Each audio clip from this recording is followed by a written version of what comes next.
welcome everybody. My name is Carol Bideau, and I am here to talk with Robert Pelt, who is the writer of The Allotment.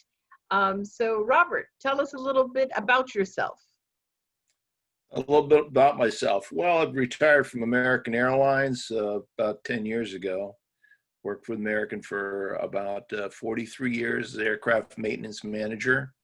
I live in Nashville, Tennessee. Pretty much now I keep myself busy. I enjoy flying light aircraft and sailplanes, and a little bit of investing, do some of that, and some screenwriting.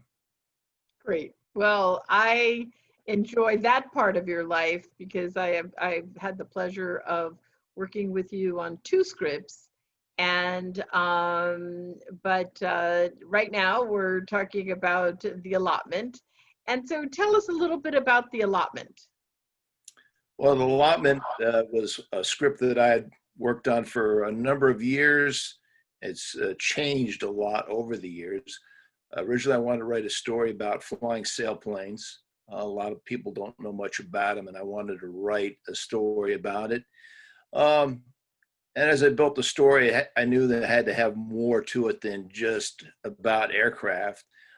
So I combined 3 true stories and a little bit of science fiction, and I came up with The Allotment.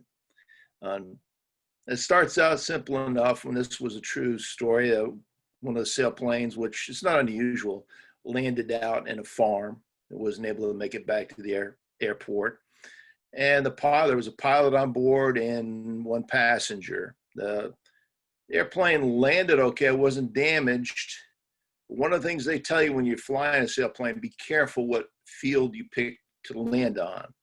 And one of the things you don't want to land in like in our areas in Kentucky, is a tobacco field. Because you destroy that crop, it's going to cost you dearly. Well, in the story I wrote, that's exactly what they land in, is a Perique tobacco field. It's in Louisiana. Perique is a very rare and expensive tobacco, and the pilot inadvertently lands in that field. So that's where the story starts. And in real life, one of my students and his girlfriend landed in the farm, and when you land in these strange places out in the country, you just never know what's going to happen. And so I kind of envisioned what would happen if they encountered some rather unusual people after they landed. Right. And what would you say are the general themes of this of The Allotment? Well, one of the themes that I try to pose is these people there are living hundreds of years. The story is supposed to take place in like 2018, but the people living on this farm were born prior to the Civil War, so they've lived 150, 160 years. And the story poses one of the questions: if you had the opportunity to stop your aging process, if you're 50 years old, you're not going to get any older than that. You're going to stop your aging process and possibly live forever. Would you do that? Right. And so that's one of the, and it's surprising. A lot of people ask that question. They say, I'm not going to have any help. No, you're going to be just like you are. You're not going to get younger, and not going to get older. I would say better than half the people I talk to say, no, I'm not interested. I just want to live my natural life. I don't want to live like that. Right. I think that also it depends on the age. I think that a lot of people maybe in their 80s may say, no, I'll just do, but I think that a lot of young people want to live forever, and they think that they will live forever. That's why they drive 100 miles an hour. But I think that what I loved so much about The Allotment was the question, not only if you could live the rest of your life, would you, but also the idea of finding the love of your life. And sometimes, sometimes they do fall out of the sky. And I thought that that was just such a clever way of beginning the film, and it touches on what is it. There's an older film called Peter Ibbotson by Henry Hathaway, and it's about this love forever, and it's sort of unusual people have this unusual connection. And again, I think you captured it so well in the script. It was really, it's really a lot of fun. I And guess so, the twist here is the love really is forever. In other words, most people, when they say, I'm going to love you forever, but it's a natural span of time. But right. this is forever. Yeah, Um, no, it's but I try to put a little mixture of mystery into the story. right. Uh, I moved the story from Kentucky, where it was originally written for, to New Orleans, St. James Parish in New Orleans, and I think it added a great dimension to the story. It added a lot Right. to it. Right, absolutely. And just because for a lot of people, since it is such an unusual story, what what films would they have seen that is would remind them of the story that you've created? Well, I guess one would probably be Beguiled. Okay, and that Right. one, Beguiled, the man is hurt in the Civil War, and he comes across this house, and the people help them, and of The course, women. It's all women, women. the It's all women. women, and of course, in this house, in this story, there is one woman that thinks she's met the love of her life. He's fallen out of the sky. She's waited 160 years for this, and this is the man. So in a way, it's a little bit like Beguiled. And I think it has a little bit of the Bridges of Madison County to it. Right, There is a love story to it. Um, right. I had to work pretty hard on the love story part of it. I don't know that I'm really a romance writer yet. Um, but I try to put in that, but I also wanted the mystery, and I wanted the action there. In other words, something that a guy could also sit through and watch. Right. When I was working a little bit on the script with you, of the film that came to my mind was the sort of the mystical and magical part of the Green Mile. Even though, in essence, your story is based in science. I mean, there is a scientific fact, and maybe let's talk a little bit about that and aging and things like that.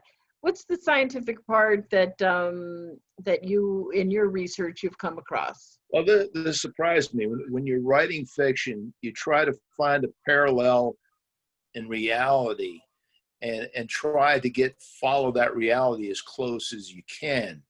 And I didn't, never occurred to me that somebody might actually be working on the science of stopping the aging process. But actually in Silicon Valley and in Singapore and other parts of the world, they're working on exactly that. And I've talked to some of the doctors about it. And at first I was I kind of brushed it off. I said, well, this is something that's maybe 100 years out or 50 years out. And he said, no, this is about 10 years out. We'll have that ability. And what they maintain is the aging process is just, they look at it as another disease, no different than cancer or heart disease. Aging process is another disease, and they want to stop the process. What happens with humans when they reach the age of maturity, 23, 25 years old, there is a signal that goes out in the body, throughout the body, start the aging process. So is And that like at the age of 28 when the brain basically is fully formed? yeah, it's around that time. Isn't Okay. that interesting? What they're trying to identify in the DNA, what sequence turns that on, because all the organs get the same message at about the same time. Now, some people biologically, they may be 26, some people might be 31, but at some point the signal goes on, and once it goes out, the aging process happens. So what they want to do is shut that switch off.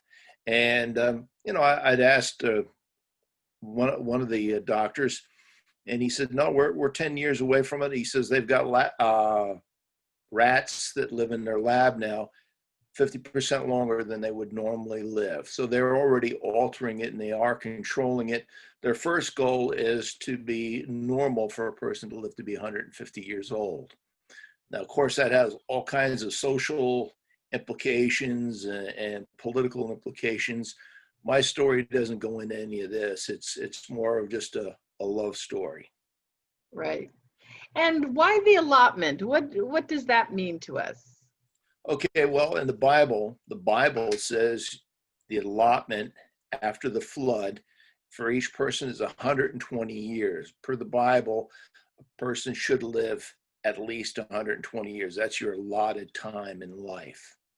Now, in the story, they land a field, and back in the early 2000s and prior to that, we had tobacco allotments. You could only grow so many acres of tobacco. So it's kind of play on that thing. They have allotment of so much tobacco that they're allowed to grow, and we have an allotment of so many years of life. I think it's great. I think it's a lot of fun, and so when you ask that question, would you take it? And let me just ask you, if you were Absolutely. Sure. I think I would too. And I would, if I could have my health, and and I'm fortunate to have health, but I would too. I want to see, the marvels that keep on happening. I mean, I grew up and even was in college when there was no internet. So I could just imagine that little child in Africa or Latin America or Asia being able to right now take Harvard online courses because they during this COVID period, they were able to get all that for free online and just for the price of the internet. I mean, it's extraordinary. It's truly extraordinary. Now, And I asked the question to a lot of people, and I give them the quick summary of the story. And I ask a lot of people that question. A lot of even younger people. I asked two guys, they're brothers, same age, and one brother said no, and the other one said absolutely. Of course, in my story, there's a little twist. Once you start the medication, you can't stop. Okay, when you stop, there's a bad outcome. Well, that's because it's good drama. You created good drama. It's very, very well crafted, and we had the good fortune of having David Brushkin, our story analyst, that sort of helped us along, and that was certainly a wonderful person to have on the team. But I really feel that with all of these projects, it's your story to tell, and it's good to have guidance and a support team, and I think that's what we have and had on the screenwriting of it. But it really is your story, and I'm sure you remember all those versions of the script. But for a lot of you that don't know the process of filmmaking, it's just, I mean, how many versions of the script really, and tweaks and this and that you do think that you've done on this, Robert? Easily 100, easily. Almost your allotment in life.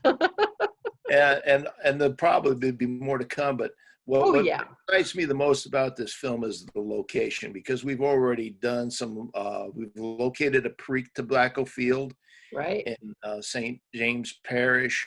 Yeah. And I'd really like to see on the screen some of the beauty of that part of the country. We found an old plantation, Shell Oil Company. It's not open to the public that we got permission to use. So there's a lot of things I've interjected into the script that wouldn't have been possible if I'd left it in Kentucky.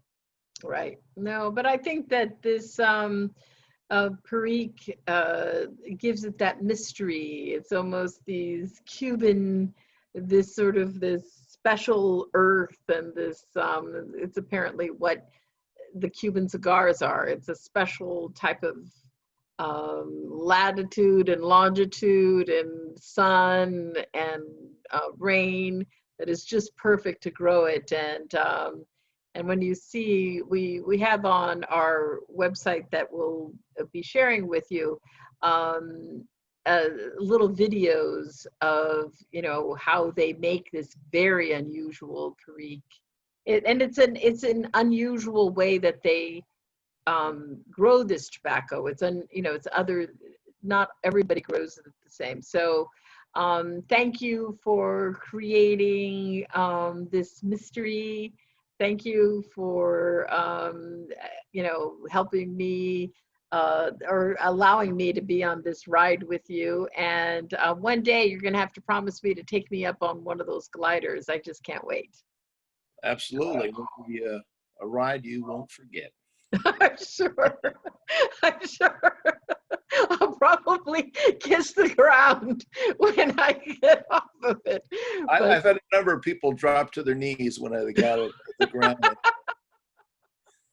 Well, I'm sure. I think it's a very unusual sensation to just basically be gliding up there. Yeah, people have no concept like this. The sailplane that's in the background, which is the one we used in the story, they can typically fly 5 or 6 hours with no engine. People don't realize they can stay up for hours and hours. It's incredible. It's amazing type of flying. Yeah. Wow. Can they fly from like New York to Los Angeles? Not in one hop. I don't think they would. But the distance on it was there was a guy that left from States College, Pennsylvania, flew to a location in near Johnson City, Tennessee, and back. Okay, it was a flight of over 1,000 miles in one day. So they've done some long flights in them. Cool. Well, we'll learn a lot more as we come through, get to the release of the film. And I thank you for doing this for us, Robert. And we'll talk more very soon. Okay, and keep in mind, I have this on tape now. You volunteered to go flying with me. Oh no, I really do. It's the perk of being able to produce this film is that I get to go up there. Definitely. Thanks so much, Robert. We'll see you. Yes. Bye. Bye.